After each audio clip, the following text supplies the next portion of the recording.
നാട്ടിൽ വന്ന ആദ്യം ചെയ്യുന്ന ടൈം പാസ് ആക്ടിവിറ്റി എന്താണെന്ന് എന്നോട് ചോദിച്ചാൽ ഞാൻ പറയും ഗാർഡനിങ് ആണ്, പിന്നെ പെറ്റ്സിനെ വളർത്തുക.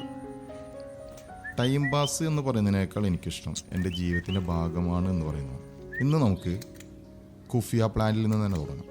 ബുഷ് പോലെ വളർത്തുന്ന വയലറ്റ് പൂക്കളോട് കൂടിയ ചെടിയാണ്. അധികം വളപ്രയോഗം ഒന്നും ആവശ്യമില്ല കേട്ടോ. ഇടയ്ക്കൊന്ന് വെട്ടി ഒതുക്കി കൊടുക്കണം, അത്രേ ഉള്ളൂ. മണ്ണിലാണെങ്കിൽ വേലിൽ നിന്ന് കിളിർത്ത് പടരാൻ സാധ്യതയുണ്ട്. അതെല്ലാം ഒന്ന് നോക്കി മുറിച്ച് മാറ്റിയാൽ ബുഷ് പോലെ വളർത്താം. ഇതിൻ്റെ കൂടെ തന്നെ ഹൈലൈറ്റാക്കി വളർത്തിയിട്ടുള്ളതാണ് ഫൈക്കസ് പ്ലാന്റ്. വലിയ പരിപാലനമൊന്നും ആവശ്യമില്ല. ഇതിനെ വെട്ടി ഒതുക്കി ഏത് രൂപത്തിലാണെങ്കിലും നമുക്ക് സെറ്റ് ചെയ്യാം. ഇൻഡോർ പ്ലാന്റ് ആയിട്ടും ഉപയോഗിക്കാൻ പറ്റും. അപ്പോൾ ഇന്നത്തെ കാര്യങ്ങൾ ഇതൊക്കെയാണ്. ഇതാണ് ഇന്ന് ഇവിടെ ഓരോ പരിപാടികൾ ഞാൻ ഒപ്പിച്ച് വെച്ചിട്ടുള്ളത്.